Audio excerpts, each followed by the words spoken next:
বাঙালি রান্না তো হচ্ছেই, চলো আজ বরং একটু চাইনিজ ট্রাই করা যাক। আমাদের আজকের রেসিপি চিলি প্রনস। চলো শুরু করি।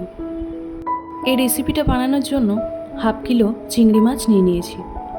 আর এখানে নিয়ে নিয়েছি গোলমরিচের গুঁড়ো হাফ চামচ, 2 চামচ সয়া সস, 2 চামচ গ্রিন চিলি সস, হাফ চামচ লঙ্কার গুঁড়ো, 2 চামচ টমেটো সস, 2 চামচ ভিনেগার, 7 থেকে 8টা মতো কাঁচা লঙ্কা কুচোনো, একটা ক্যাপসিকাম বড় বড় করে কুচিয়ে নিয়েছি, একইভাবে একটা বড় সাইজের পেঁয়াজ কুচিয়ে নিয়েছি, আর নিয়েছি রসুন কুচি।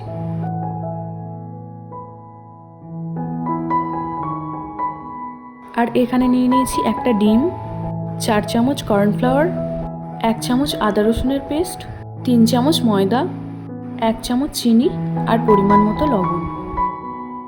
এবার চিংড়ি মাছের উপর একে একে 1 চামচ ভিনেগার, 1 চামচ সয়া সস, 1 চামচ আদা রসুনের পেস্ট, লঙ্কার গুঁড়ো, গোলমরিচের গুঁড়ো, ডিম, পরিমাণ মতো লবণ, 2 চামচ কর্নফ্লাওয়ার আর 2 চামচ ময়দা দিয়ে মাছটাকে ভালো করে মেখে নেব।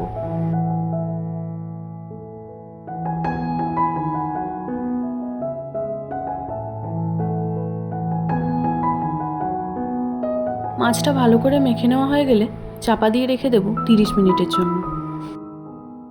এবার কড়াই বসিয়ে তাতে অল্প কিছুটা তেল দিয়ে মাছগুলো একটা একটা করে ছেড়ে লাল লাল করে ভেজে তুলে নেব।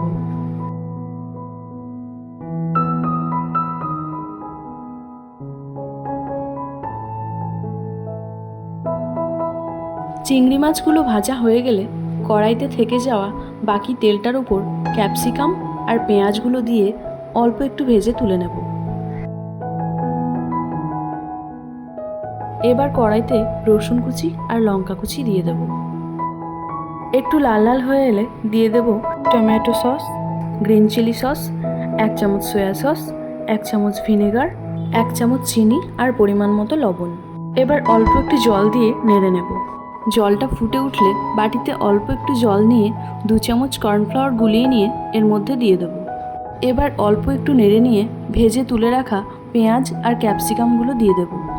এবার চিংড়ি মাছগুলো দিয়ে একটু নেড়েচেড়ে নামিয়ে নিলেই তৈরি আমাদের এই চিলি চিংড়ি রেসিপি।